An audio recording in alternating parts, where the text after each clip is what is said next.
영하 15도의 강추위를 뚫고 오늘 이 자리에 오신 여러분들을 주의 사랑으로 축복하며 주의 이름으로 여러분들을 환영합니다. 우리는 여러분 시간이 지났지만 2002 한일 월드컵을 잊을 수가 없습니다. 그때 나온 유명한 한 센텐스가 있어요. 그게 바로 뭐냐? 꿈은 이루어진다. 여러분, 오늘 우리에게도 꿈은 이루어질 줄로 믿습니다. 예, 꿈은 이루어져요. 근데 이번 2022년 카타르 월드컵에서는 어떤 말이 나왔느냐? 중꺾마. 중요한 것은 꺾이지 않는 마음이란 말이죠. 우리 태극 전사들은 많은 사람들의 예상을 뒤엎고 포르투갈을 꺾었습니다. 그래서 마침내 원정 16강에 진출하게 되었어요. 그때 태극 전사들은 관중석에서 건네받은 태극기를 들고 사진을 찍었는데 그 태극기에 어떤 문구가 새겨져 있었느냐? 중요한 것은 꺾이지 않는 마음이라는 것입니다. 아무리 강한 상대나 악조건을 만나도 끝까지 포기하지 않는 마음과 의지를 가져야 한단 말이죠. 특별히 여러분, 손흥민 선수는 마르세유와 경기 도중에서 상대 선수 어깨와 부딪혀 가지고 세상에 얼굴 4군데가 골절상을 입게 되었습니다. 그런데도 불구하고 그는 안면 보호대를 차고 정말 꺾이지 않는 마음으로 열심히 경기를 했습니다. 직접적으로 골을 넣지는 않았더라도 그분은 골 세레머니를 어떻게 한 줄 아십니까? 이렇게 하는 거예요. 딱 사진을 찍은다고. 자, 찍어드릴까요? 요즘 취업과 공부, 다이어트 등 개인적인 도전에 적합한 말이 뭐냐? 중꺾마입니다. 그래서 이게 전기까지 대중 언어로 이렇게 확장해 나가고 있다고 하지 않습니까? 요즘 우리가 사는 세상은 녹록지 않습니다. 젊은이들은 취업난에 허덕이고 중년은 또 이거 그냥 자꾸 퇴직난에 불안해하고 사업가들은 현금이 돌지 않는데요, 모두가 지금 마구성을 치고 있습니다. 제가 우리 교 어느 교구에 이제 신방을 갔는데 들었던 말입니다. 그 지역에는 많은 분들이 부동산에 투자를 했다는 것입니다. 부동산에 투자를 하니까 현금이 안 돌지요. 거기에다가 또 가상화폐 주식에 투자한 사람들 너무 값이 떨어져 가지고 막 울상인 경우라고 많이 제가 들었어요. 네. 자, 이런 분들은 뭐냐면요, 이 한 해가 지나가는 게 너무 허무하고 그리고 새해를 맞는 게 너무나 부담스럽대요. 새해에는 어떤 재앙이 올 것인가, 어떤 그런 좋지 않는 이런 일들이 벌어질 것인가, 새해를 맞는 게 두려운 마음이 들더라는 것입니다. 왜 그런 줄 아세요? 이 설레에는 희망이 없어서 그래요. 설레에는 희망이 없으면 사는 것이 아니에요. 옛날 우리 어린 시절에 여러분, 설 돌아오면 밤을 새웠습니다. 설 돌아오는데 섣달 금음날 자빠지 자고 있는 사람은 눈썹이 휘어진다고 해가지고 눈썹 안 휘어지려고 밤을 새웠어요, 여러분. 그때는 꽁보리밥 먹고 그냥 그럴 때에 그런데 여러분, 그런 설레임이 있었어요. 새해를 맞은, 새년을 맞은 이런 설레임이 있었다니까요. 근데 요즘은 왜 새해를 맞는 이런 불안을 갖느냐는 말입니다. 저는 그들에게 절절포 이야기를 건네주었습니다. 절절포는 영어로 never give up, 절대로 포기하지 말란 말입니다. 이 말은 우리 교회 서정열 장로님께서 만들어낸 위대한 문구입니다. 우리 서정열 장로님은 육군 7사단장으로 계셨을 때 모든 부대원들에게 절절포 머플러를 만들어 주셨다고 합니다. 절대로 포기하지 말라고. 그 젊은 아이들에게 절대로 포기하지 말라. 대한민국 특허청에 최초로 등록된 것인데 절절포를 말하니 얼마나 아름다운 고상한 말인지 알 수가 없습니다.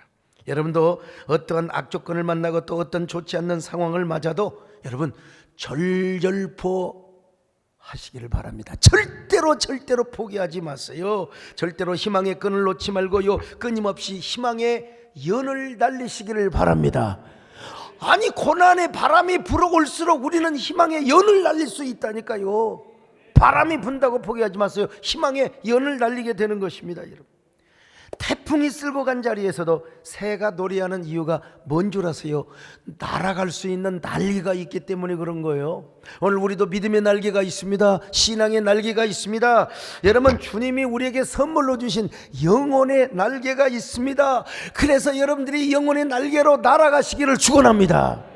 그래 이사야 선지자는 뭐라고 말합니까? 소년이라도 피곤하고 곤비하며 장정이라도 넘어지며 쓰러질지라도 여호와를 앙망하는 자에게는 새 힘을 주신다고 하셨습니다. 그래서 독수리가 날개치며 올라감 같을 것이며 다른 박질하 해도 피곤치 아니하고 여러분 걸어가도 곤비치 아니할 것이라. 이사야 40장 30절로 31절입니다. 시작. 소년이라도 피곤하며 곤비하며 장정이라도 넘어지며 쓰러지되 오직 여호와를 앙망하는 자는 새 힘을 얻으리니 독수리가 날개치며 올라감 같을 것이요 다른 박질하여도 곤비하지 아니하겠고 걸어가도 피곤하지 아니하리로다. 걸어가도 피곤하지 아니하고 다른 박질하도 곤비치 아니하는 여러분 언제나 날아가는 인생을 사시기를 축원합니다. 독수리처럼 날으시면서 새해를 맞으시기를 축원합니다. 독수리 같이 날개를 치며 높이 높이 푸른 창봉 날려 뛰어가도 고단치 않네 걸어가도 피곤치 않네 독수리 같이 더 높이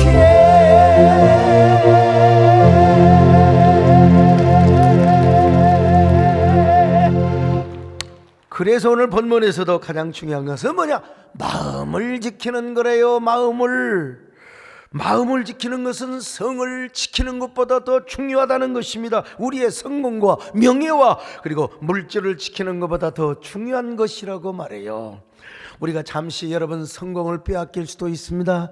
잠시 명예를 빼앗길 수도 있어요. 물질을 빼앗길 수도 있어요. 그러나 마음만은 빼앗기지 말라는 거요. 속지 마라. 마음은 빼앗기지 말아라 이 말이요. 마음이란 어떤 것입니까? 마음은 우리의 사고기관입니다. 느끼고 생각하고 경험하고 인식하고 상상하는 거요. 이 마음이 뭐요? 요새와 같습니다. 우리 백마고지 전투, 화살고지 전투, 북한에게 빼앗기다가 또 빼앗겼다가 또 다시 되찾았다가 이게 요새와 같은 것입니다, 여러분. 예? 근데 그 요새 안에 우리의 영혼이 존재해요. 근데 그 사탄이가요, 우리 마음을 지배를 해버려? 그럼 우리는요, 거짓된 마음이 되는 것이고, 우리 마음이 뭐요? 사망의 세계가 우리 마음을 지배해버리고 마는 것입니다, 여러분. 그래서 우리에게 뭘 지켜야 되느냐? 마음을 지켜야 되는 거예요. 마음을 지키게 될 때 우리 안에 생명이 풍성하게 되고 생명의 세계가 우리를 지배하게 되는 겁니다. 잠언 4장 23절을 같이 봅니다. 시작. 모든 지킬 만한 것 중에 더욱 내 마음을 지키라. 생명의 근원이 이에서 남이니라. 우리가 마음을 지키지 못하고 마음이 꺾이게 되면은 마귀가 거짓된 영이 우리를 지배하게 되는 겁니다. 이런 사람은요 언제나 사망의 세계, 거짓말을 밥 먹듯 하고 살아가는 사람들이에요. 그러나 우리 마음이 악한 마귀에게 점령을 당하지 아니하고 주님의 승리의 깃발이 펄럭이게 되면 우리 안에 참 생명이 넘치게 되는 거예요. 오늘 본문에서 뭐라고 말합니까? 생명의 근원이 이에서 남이니라. 여러분 언제나 생명의 근원이 여러분의 마음속에 막 철철철철 끊어지지 않고 넘칠 수 있기를 축원합니다. 잠언 4장 23절을 같이 봐요. 시작. 모든 지킬 만한 것 중에 더욱 내 마음을 지키라. 생명의 근원이 이에서 남이니라. 보세요. 생명의 근원이 이에서 남이니라. 우리가 물질을 지키는 것도 중요합니다. 우리가 우리의 재산을 지키는 것도 중요합니다. 그러나 더 중요한 건 뭐냐? 중꺾마. 우리가 꺾이지 않는 마음을 소유하는 것이 중요하다는 것입니다. 우리가 많은 성공을 얻고 명예를 얻고 물질을 소유한다 할지라도 우리 마음에 생명이 없으면 어떻게 되겠어요? 우리 마음이 거짓된 세계와 사망의 세계로 눌러 있으면 어떻게, 눌림을 받으면 어떻게 되겠습니까? 그러니까 우리 마음이 마귀에게 정복을 당하면 안 돼요. 언제나 요새와 같은 우리 마음, 주여 성령께서 우리 마음을 지배하여 주옵소서. 하나님의 말씀이 우리를 지배하여 주옵소서. 그러니까 정말 중요한 것은 뭐냐? 꺾이지 않는 우리의 마음이라는 것입니다. 아니 인간적으로 생각하면 꺾일 만도 됐지요. 지금 코로나가 4년 차지요. 이놈의 후유증이 계속해서 우리를 그냥 디프레스 시키고 있습니다. 이게 3년 동안 우리는 막 부러진 갈대도 되었고 쓰러진 억새풀도 되었고 낙엽이 된 적도 있었고요 말이죠. 코로나고 하는 폭풍이 불어올 때마다 갈대와 같은 우리는 막 마디마디 부러졌고요, 막 마디마디 갈라지고 헤어지고 그랬습니다. 더구나 코로나로 인하여 소상공인들뿐만 아니라 부동산이나 가상화폐에 투자해가지고 주식에 투자해서 폭락을 했던 사람들, 아이고 얼마나 마음이 다쳤어요. 얼마나 마음이 그냥 다치셨어요. 자, 이런 상황이 계속 반복되면 우리 마음이 꺾일 수가 있습니다. 꺾일 수가 있어요. 근데 꺾이게 되면 희망이 연이고 나발이고 다 소용없어. 그냥 다 연자생원하고 다 버려버리게 되는 거예요. 그러니까 중요한 거 뭐냐? 중꺾마. 오늘 본문은 뭐라고 그러냐? 너희 마음을 지켜라. 너희 마음을 지켜야 된다. 꺾이지 말아야 된다는 거예요. 자, 우리가 어떻게 꺾이지 않는 신앙생활, 어떻게 우리 마음이 꺾이지 않는 그런 신앙생활을 할 수 있을까요? 첫째로 진실한 희망을 향하여 마음의 돛을 올려야 합니다. 진실한 희망. 희망은 희망이 돼 거짓된 희망이 아니요 진실한 희망입니다. 요즘 보면 이렇게 가짜 뉴스들이 많습니까? 요즘 왜 이렇게 막 거짓말하는 사람이 많습니까? 이 거짓말도요, 한두 번 할 때는 모르는데 계속하면 뽀로가 나고 나도 모르게요 거짓의 아비의 거짓된 영의 지배를 받게 되는 것입니다. 그런 사람은요 거짓에 스스로 넘어가요. 거짓의 열매만 따먹게 되고 결국 거짓으로 망하게 되는 거예요. 그런데도 불구하고 거짓에 희망을 두는 사람이 있습니다. 제가 얼마 전에 어느 가정에 신방을 갔는데 남편은 직장생활 잘하고 부인은 직장생활을 하다가 이제 퇴직을 하고 사업을 하게 되었어요. 남편이 문제는 뭐냐면 주식에 손을 대었어요. 주식하는 게 나쁜 게 아니죠. 그런데 빚을 내면서까지 주식을 하여 재테크를 한다. 이거는 문제가 있는 거죠. 여러분 뭐 직장생활 해가지고 얼마만큼 모아놓은 돈을 가지고 그것 가지고 주식에 투자를 해서 그게 올라면 얼마나 좋겠어요. 우리 홍영기 목사님처럼 그냥 올라버리면 좋겠어요. 예. 그런데 다 손해를 보는데 빚을 얻어가지고 계속 주식에 투자를 하고, 그러니까 이제 손해 보는 금액이 좀 꽤 컸어요. 그래서 부인 집사님은 제발 주식하지 말고 정신 좀 차리라고, 당신은 중독증에 걸려 있다고 말이요. 너무 지금, 그러니까 남편은 뭐라고 하냐, 내 지금까지 너무나 억울하지 않느냐, 모아놓은 거 빚까지 내가지고 다 주식에 손해를 봤는데 어떻게 언젠가는 대박이 맞을 거 아니, 대박 날 때가 있을 거 아니냐고. 여집사님은 그게 바로 중독이라고, 계속 손해를 보면서 빚까지 얻어가면서 주식에 투자를 하는 것은 그건 진실한 희망이 아니라 가짜 희망이라고 막 우겨대는 겁니다. 제가 봐도 이건 중독입니다. 저희 어떻게 저에게 목사님 어떻게 하면 좋겠느냐고 막 저에게 이제 자기 편을 들여달라고 하는 거죠. 여집사님이. 내가 그런 얘기를 했습니다. 집사님, 살다 보면 이런 일도 있고 저런 일도 있어요. 만약에 남편 집사님이 대형 사고 나서 완전히 식물인간 되거나 아니면 암병 걸려가지고 죽어버렸다면 당신 젊은 과부 집사 될 거 아니냐. 그리고 또 남편 집사님이 바깥에 가서 못된 짓을 하거나 뭐 바람을 피웠거나 그럼 모르지만 그렇지 않는 것만이라도 감사하고 다행으로 생각하세요. 이보다 더 큰 일 당하지 않는 거 감사하세요. 이 말에 누가 뭐라고 얘기를 하겠습니까? 근데 부인 집사님은 끄떡끄떡 남자 집사님한테 또 이런 얘기를 했습니다. 내가 보기에는 여기까지 손해보는 것으로 멈추세요. 그대로 멈춰라. 지금 멈추라 이거야. 근데 그냥 계속 자기 안에서 하면 된다, 할 수 있다, 하면 된다, 끝까지 포기하지 마라, 네버 기브업, 요걸 여기다 적용하면 안 된다요. 절절포정신을 여기다 절대로 적용하면 안 된다 이 말이요. 이건 자기 확신인데 이 거짓된 영이 자기를 속이는 것에 불과할 수 있다. 그러니까 지금 중단하고 이제 깨끗하게 지나간 과거를 절대로 돌아보지 마라. 손해본 거는 내가 그냥 그냥 어떻게 내가 잘못해서 손해봤다 생각하고 도둑 맞았다 생각하고 가만히 있다가 여집사님이 사업에서 돈을 많이 벌어서 이제 다 빚도 갚고 여유 자금이 생길 때 그때 시도를 하는 것은 나쁘지 않습니다.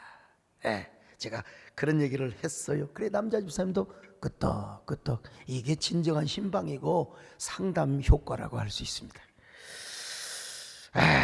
제가 이런 얘기를 하니까요, 갑자기 어떤 문구가 떠오르느냐. 유시와 시인의 날아가는 새는 뒤를 돌아보지 않는다는 이런 구절이 떠올랐습니다. 유시와 시인이 히말라야 트레킹을 하였을 때 네팔 폴카라를 출발하여 일주일을 넘게 3,800m의 고지의 좀손마을에 다다랐습니다. 그리고 거기 작은 게스트하우스에서 하루를 묵었습니다.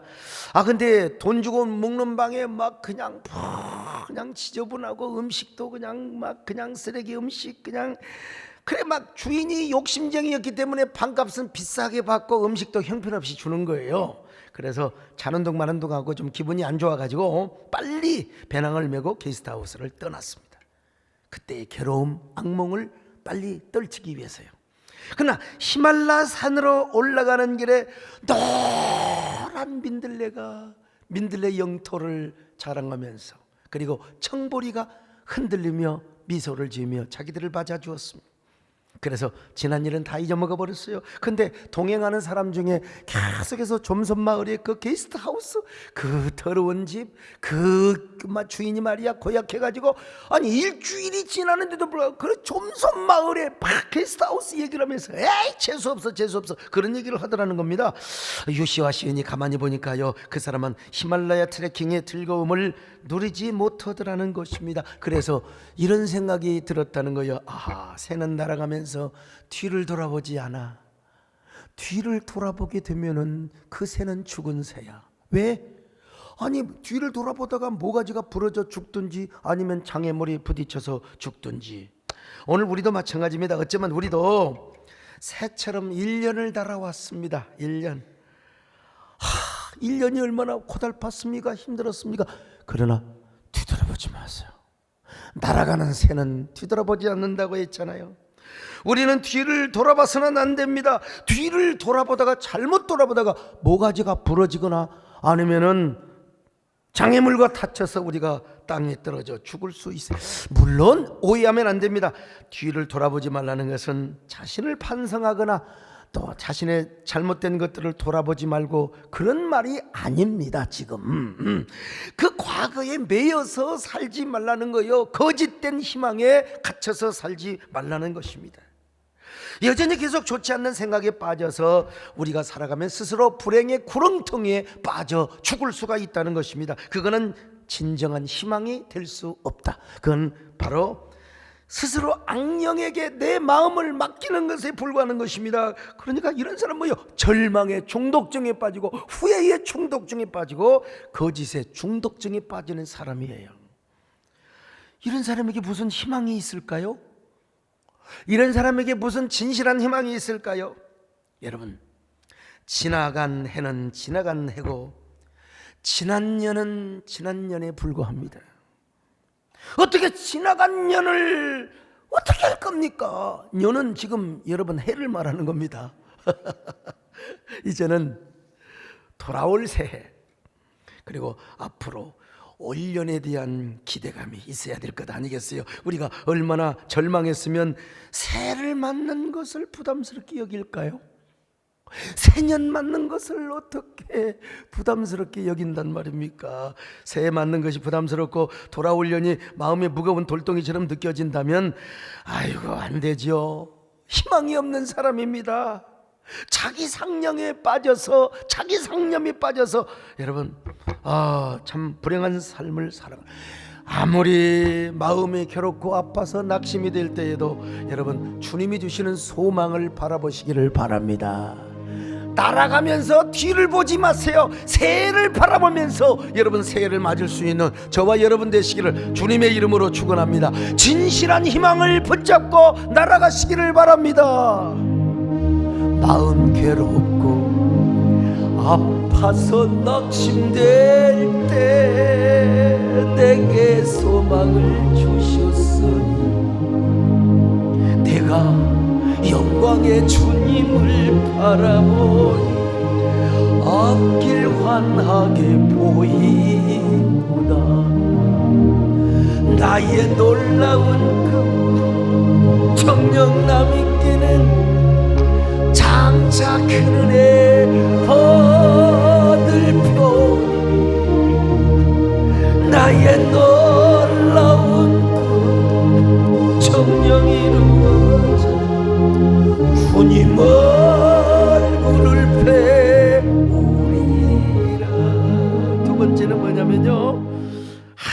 하나님의 말씀에 귀를 기울이고 그 말씀을 지키는 마음이 꺾이지 말아야 한다는 겁니다. 말씀을 귀를 기울이고 그리고 그 말씀을 지키는 마음이 꺾여서는 절대로 안 돼요. 여러분, 추울 때일수록 예배를 사모하며 마음이 심란할 때일수록 말씀에 귀를 기울인 삶. 그래서 오늘 여러분 이렇게 다 추운 날씨만 영하의 날씨를 극복하고 막 두터운 옷을 입고 오신 여러분들, 여러분 저는요 지금 선풍기가 돌아가고 있다는 사실을 아십니까? 여러분들이 워낙 뜨거운 심장을 품고 오니까 그 뜨거운 심장들이 모여가지고 저에게 열 전달을 하니까 제가 지금 선풍기를 틀어놓고 설교를 하고 있습니다.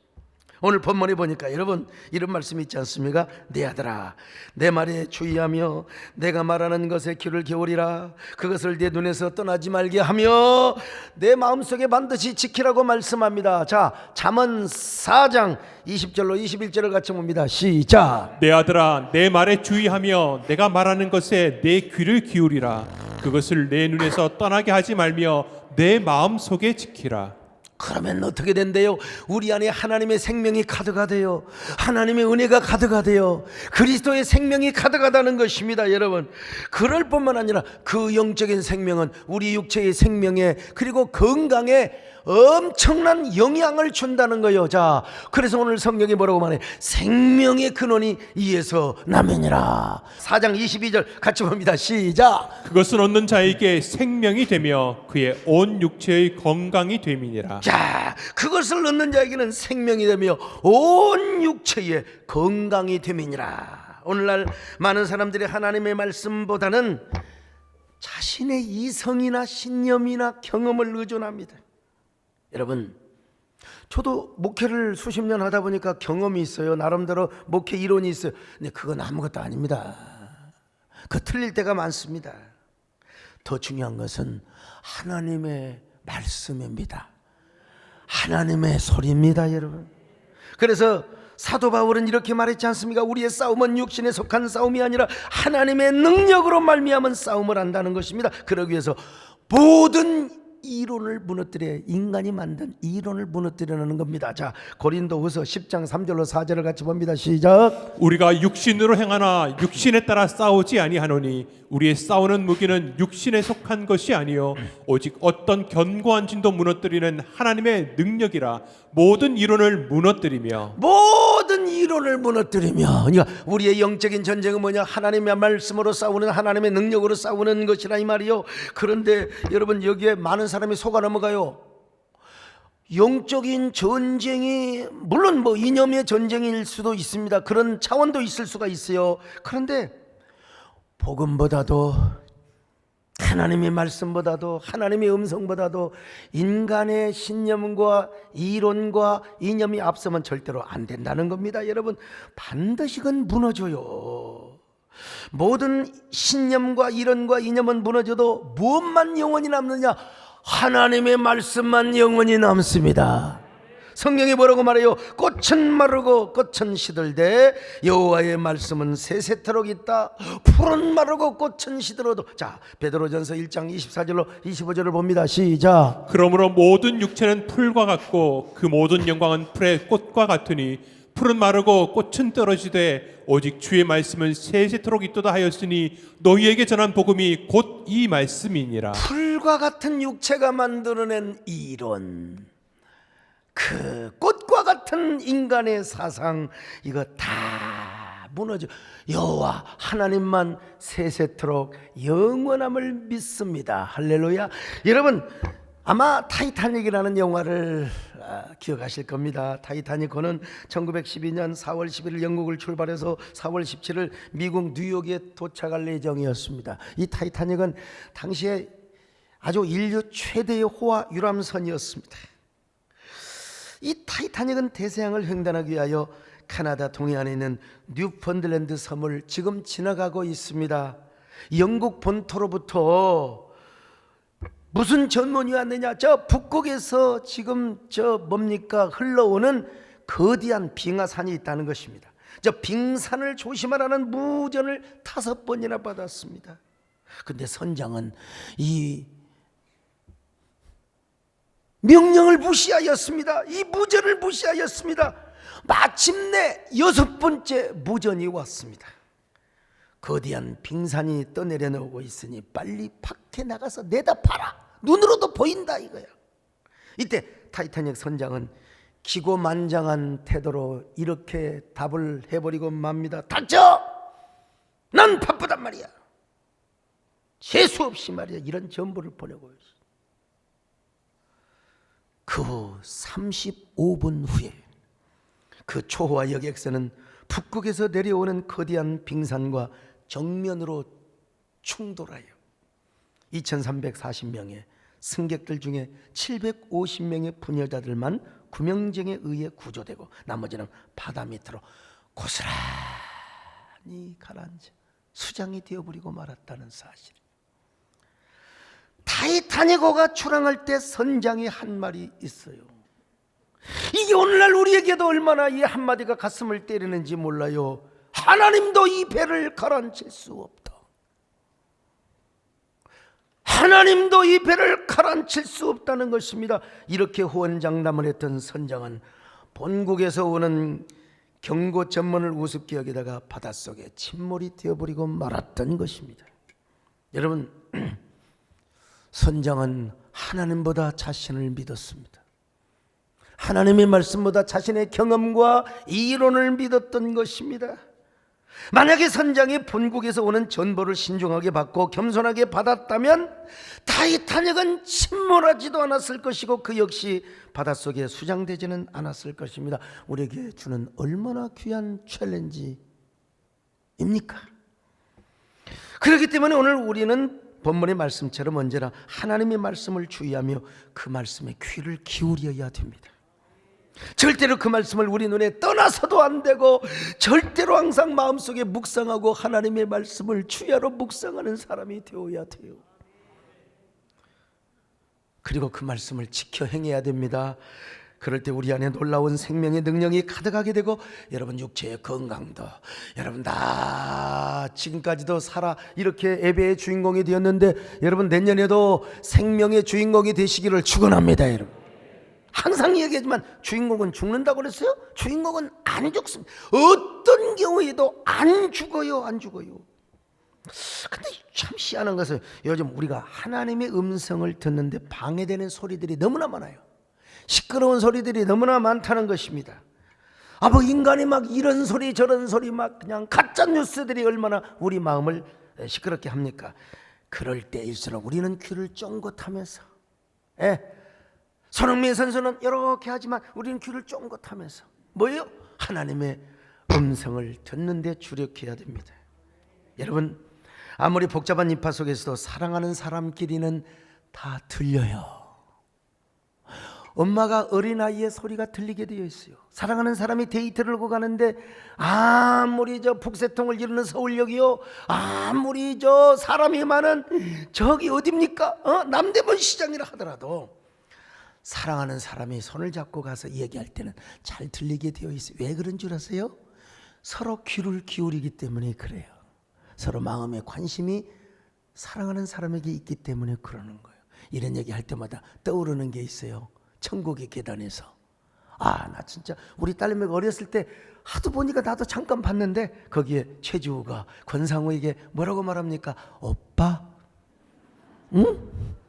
나 이런 연기 한번 해보고 싶더라고. 오빠? 응? 참. 요즘도 제게 그 시끄러운 소리가 저에게도 들립니다. 여러분 수많은 거짓된 소리들이 귀를 시끄럽게 그럴수록 저는 뭐 어떻게 한 줄 아세요? 하나님의 말씀에 귀를 기울입니다. 하나님의 음성에 귀를 기울여요. 하나님의 소리에도 귀를 기울입니다. 그러니까 내 안에 영적인 생명이 막 차고 넘치는 거예요. 풍성한 생명이 막 그냥 흘러넘쳐요. 생명의 근원이 이에서 나매니라. 마음이 행복해요. 여러분도 이런 사람이 되시기를 축원합니다. 여러분 말씀을 기우는데 중꺾마 중요한 것은 꺾여지지 않는 마음이라 이 말이요. 그러니까 말씀을 듣고 행하는데 절대로 꺾여지지 않는 마음을 가지시기를 축원합니다. 할렐루야. 얼마나 좋습니까? 주여 이런 마음으로 우리가 한 해를 보내게 하시고 이런 마음으로 새해를 맞게 하여 주시옵소서. 나의 진정 사모하는 예수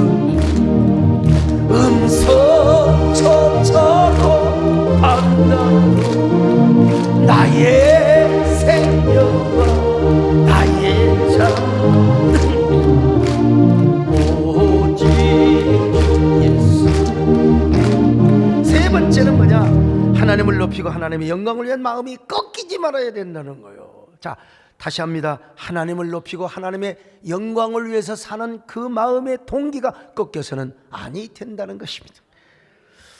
제가 평생 아주 중요하게 생각하는 신앙이 뭐냐? 주영신앙이요. 주님의 절대 주권을 믿는다면, 여러분, 세상에는 사주팔자가 있고 나도 거기에 전혀 문외한이 아닙니다. 여러분, 다 운명이라는 게 있고 운세라는 게 뭐 있다고 세상 사람들 그렇게 말을 합니다.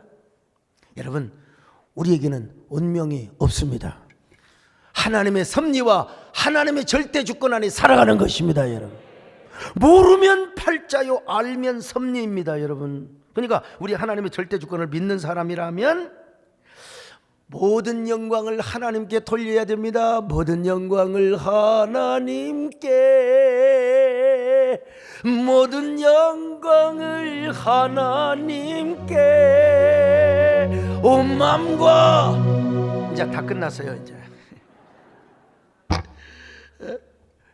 근데 여러분, 주영신앙이 없는 사람은 맨날 하나님만 이용해 먹습니다. 자, 내 성공을 위해 하나님을 팔아먹어요. 그러나 주영신앙을 가지고 있는 사람은 언제나 하나님만을 높입니다. 하나님의 영광을 위해 삽니다. 이 마음이 어떤 경우도 꺾여지지 않는 거예요. 이 마음이 절대로 물러서지 않습니다. 사울과 다윗의 차이를 아시죠? 사울은 하나님만 이용해 먹었어요. 얼마나 지 정권, 자기의 교권, 자신의 무슨 이 권력을 연장하려고 하는 사람이었는지 몰라요. 자기만 높아지려고 했다니까.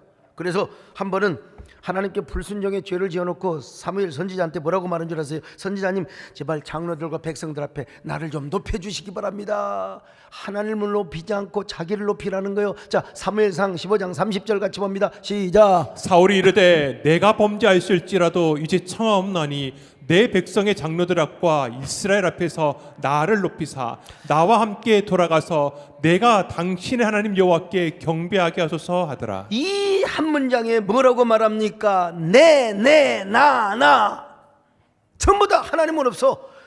네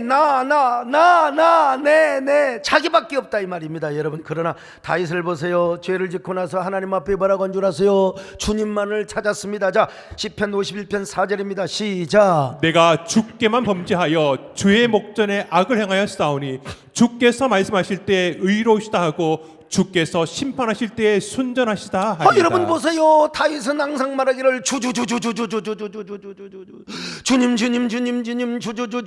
사울은요 참, 사울은 자기만 높이려고 한 거예요. 자기 정권만 확장하려고 하는 거예요. 그러면서 그냥 다윗에게 그냥 무슨 온갖 무슨 지명수배자 프레임을 씌워가지고 다윗을 죽이려고. 여러분, 그때 다윗은 보란 듯이요 사울 보라고 뭐라고 한 줄 아세요? 낙헌제를 드린 거예요. 낙헌제. 이 기쁨을 주체할 수 없어요. 이 감격을 주체할 수, 그 마음으로 하나님께 예배를 드렸다는 것입니다. 그러다가 어떨 때는 엔게디 폭포나 요단강가에서 아무 잘못도 없는 자신에게 거짓 누명을 씌워 죽이려고 했던 사울의 결말이 어떻게 되는가? 어떻게 되는가? 역사의 강물에 어떻게 흘러가게 될 것인가? 노자라는 사람이 도덕경에서 그런 얘기를 했어요. 아무 까닭 없이 죄 없는데 해악을 끼치는 사람은 어떻게 될 것인가? 흐르는 강물 앞에 한번 바라보라. 그 강물은 역사의 강물이겠죠. 다윗이가 살펴봤어요. 마침내 다윗의 가문은 영유하고 영유하여 갈수록 잘 되는 집안이 되었지만 사울은 갈수록 쪼그라들어서 역사의 강물에 시체가 되어 흘러가고 있는 것을 보았어요. 자, 사무엘하 3장 1절입니다. 시작. 사울의 집과 다윗의 집 사이에 전쟁이 오래매 다윗은 점점 강하여 가고 사울의 집은 점점 약하여 가니라. 자, 이런 걸 볼 때 여러분도요, 2022년도가 힘들었어. 진짜 애매한 고난도 당했어요. 무고한 공격도 당했어요. 여러분, 그럴수록 행복하게 사세요. 보란듯이 여러분 예배 잘 드리시고요, 보란듯이 하나님 말씀 귀를 기울이며 행복한 신앙생활 해보세요. 하나님이 감동을 받으십니다. 역사의 강물, 심판의 강물에서 하나님이 어떻게 역사하시는가를 보라니까요. 그 결말이 어떻게 흘러가는지. 우리 하나님 어떤 분이냐? 살아계신 하나님이십니다. 여러분, 우리 하나님은 신실하신 하나님이십니다. 살아계신 주님, 정말 내 마음에 살아계신 주님이 내 안에 오시면 여러분, 우리는 걱정과 염려가 다 사라지게 되는 것입니다. 살아계신 주, 나의 참된 소망, 걱정을 주님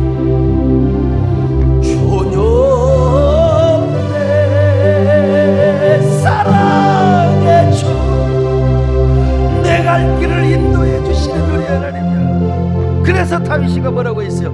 말년에 이런 고백을 했습니다. 자기가 하나님을 경외함으로 다스렸더니 하나님께서 자신을요, 아침에 돋는 해와 같고 그리고 봄에 솟아나는 새풀과 같이 하나님이 복을 주셨다는 것입니다. 사무엘하 23장 3절로 4절 한번 보실까요? 시작. 하나님을 경외함으로 다스리는 자여, 그는 돋는 해의 아침빛 같고 구름 없는 아침 같고 비 내린 후에 광선으로 땅에서 움이 돋는 새풀 같으니라 하시소서. 여러분, 아침에 돋는 해를 보세요. 얼마나 희망차게 저 동해바다에 솟구치는 저 신년의 새 태양, 어둠을 물리치고 불끈불끈 솟구쳐 오르는 저 태양. 근데 그 태양이 누구라는 거예요? 다윗이라는 겁니다. 다윗이가 아침에 돋는 빛과 같고 해와 같다는 것입니다. 그뿐입니까? 하나님만을 높이고 하나님의 주영신앙을 가지고 하나님을 섬겼더니 여러분, 봄에 돋아나는 새풀과 같이 자신을 축복해 주셨다는 거예요.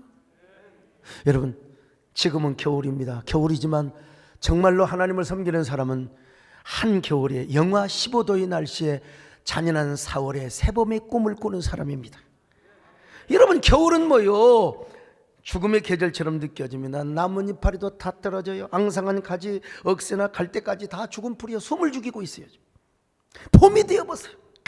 봄에 따뜻한 아지랑이가 올라오고 봄비까지 내려와 보세요. 4월의 푸른 황막한 대지를 뚫고 막 그냥 지평선의 푸른 소나타를 노래합니다. 바람이 부는 들판에서 흔들리는 푸른 환상적인 봄의 교향곡을 연주하는 생명의 마에스트로가 되는 거예요. 그 역동하는 생명의 박동, 푸른 생명의 펌프질을 보면 여러분 얼마나 아름답습니까? 자, 그래서 시인 엘리어트는 바로 4월은 잔인한 생명의 달이라고 노래했던 것입니다. 다윗의 삶이 새풀과 같았어요. 여러분, 새풀은 어찌 보면 나약하게 보일지 모릅니다만 그러나 희망이 있어요. 나중에 보니까 다윗은요, 제국의 황제가 되고 모든 나라들을 다스렸던 황제 중에 황제가 되었던 것입니다. 하나님을 잘 섬기고 하나님을 높이는 삶을 살았더니, 하나님을 경외하는 정치를 하였더니 하나님이 자신을 이렇게 거룩한 거장이 되게 하셨다는 고백이죠. 오늘 우리도 이런 삶을 살기 위해서는 첫째로 진실한 희망에 우리 인생에 돛을 걸어야 됩니다. 돛을 올려야 돼요. 하나님의 말씀에 귀를 기울이고 그리고 그 말씀을 지키는 마음이 꺾이지 말아야 됩니다. 그리고 마지막으로 또 하나, 하나님을 높이고 하나님의 영광을 위한 마음이 절대로 꺾여서는 아니 된다. 꺾여서는 아니 된다. 여러분은 이러한 마음으로 2022년을 잘 마무리하시기를 바랍니다. 그리고 2023년 새해를 잘 맞을 수 있기를 바랍니다. 다음 주는 어떻게 또 성탄주일이네요. 성탄주일 딱 지나고 나면 뭡니까? 또 1월 1일. 내년에는 여러분 53주입니다. 예배를 한 번 더 봅니다. 여러분 53주 성탄절이자 마지막 주일을 우리가 맞아요. 그러니까 얼렁뚱당 성탄절이라고 기분 들뜨고 하다 보니까 여러분 한 해를 정리할 기회도 없이 그냥 우리가 한 해를 얼렁뚱당 맞이해 버릴 수가 있단 말입니다. 숨가쁘게 우리가 새해 첫날 예배를 드리다보면 한 해를 마감하기가 이거 어정쩡해. 여러분 우리 그러잖아요. 변 보다가 그 어떻게 좀 덜 닦는 그 찝찝한 마음으로 말이죠. 껄쩍지근하게 한 해를 보내고 한 해를 맞이하면 절대로 아니 된다. 우리가 다시 한번 생각해 봅시다. 살아온 한 해 얼마나 큰 은혜였어요. 고난도 있었지요. 근데 고난보다 큰 게 하나님의 은혜였습니다. 여러분 주식이 올라가고 여러분 또 부동산 투자하는 것이 막 올라가고 뭐 계약되기로 했던 것이 계약이 안 되니까 또 파약이 되고 말이죠. 입금하기로 한 게 그 입금되고 나서 여러분 병들어서 죽으면 그게 좋겠어요? 입금이 안 돼도 썽썽하게 살아있는 게 좋겠어요? 내년에 입금되면 되잖아요. 할렐루야. 그 아멘도 이렇게 껄쩍지근하게 했었습니까? 그냥? 그 은혜를 우리가 생각하면 하나님께서 우리에게 살아있으니까 내년에 희망의 돛을 걸 수 있는 거예요. 우리가 하나님의 말씀에 귀를 기울이고 그 말씀을 지키는 그 마음이 꺾여지지 않고요, 하나님을 높이고 하나님의 영광을 위한 마음이 꺾여지지 않는다면 우리는 절대로 새해 희망의 돛을 달릴 수가 있는 것입니다. 희망의 돛을 걸 수가 있는 것입니다. 희망의 연을 달릴 수가 있는 것입니다. 이런 사람의 특징은 뭐냐? 사명에 죽고 사명에 살아요. 사명을 절대로 함부로 내버려 두는 게 아니요, 힘들다고 아이고 전도사님 사명 그만둘래요, 이런 사람은 꺾여 있는 마음이요. 꺾이지 마세요. 꺾이지 마세요. 힘들다고 사명을 함부로 발로 차지 마세요. 에서처럼 장자권을 함부로 발로 차지 말라니까요. 마음을 잘 다스리고 하나님이 주신 사명을 포기하지 않고 올 한 해 잘 마무리하고 내년에는 희망으로 한 해를 다시 맞이할 수 있기를 바랍니다. 생각해 보세요. 보니까 지나왔던 모든 것들이 난 고난만 있는 줄 알았더니 하나님의 은혜가 더 컸구나. 하나님의 능력이 나에게도 임했구나. 하나님의 사랑이 더 임했구나. 내년에도 희망을 가져야 되겠구나. 내년에도 희망찬 연을 날려야 되겠구나. 이런 여러분이 되시기를 축원합니다. 내가 누려왔던 모든 것들이, 내가 지나왔던 모든 시간이, 내가 걸어왔던 모든 순간 당연한 것 아니라 은혜였어. 아침 해가 되고 저녁에 봄의 꽃향기와 가을의 열매, 변하는 계절의 모든 순간 당연한 것 아니라 은혜였어. 모든 것이 은혜 하나님, 내 삶에 당연한 것 하나도 없었던 것은 모든 것이 은혜. 후렴을 다시 합니다. 모든 것이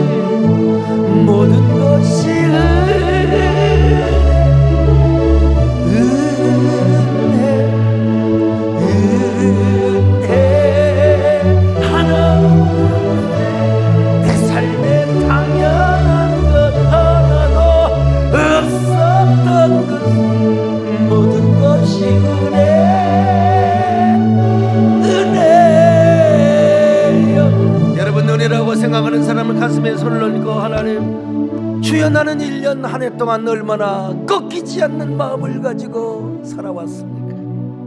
얼마나 갈대처럼 억새처럼 마디마디 꺾이며 살아왔습니까? 이제 꺾이지 않는 마음을 주옵소서. 진실한 희망을 향하여 꺾이지 않는 마음, 하나님의 말씀에 귀 기울이며 하나님의 말씀에 순종하는 그 마음이 꺾이지 않게 하여 주옵소서.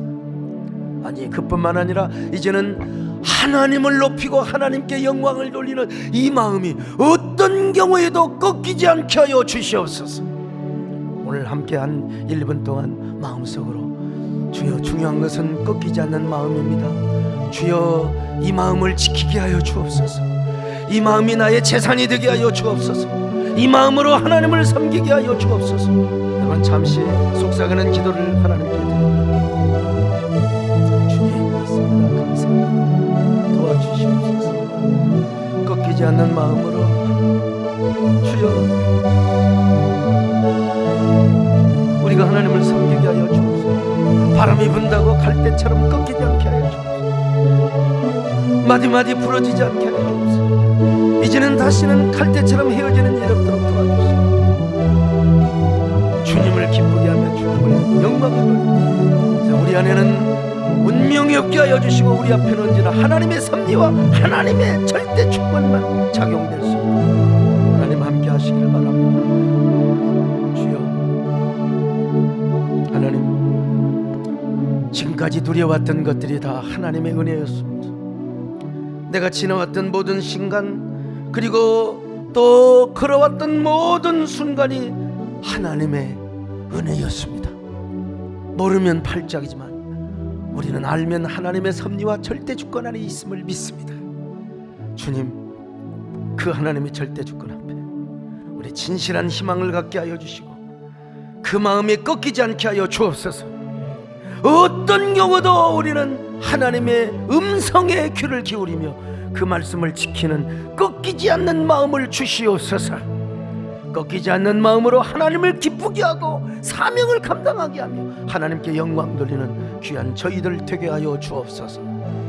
예수님의 이름으로 기도드리옵나이다. 아멘.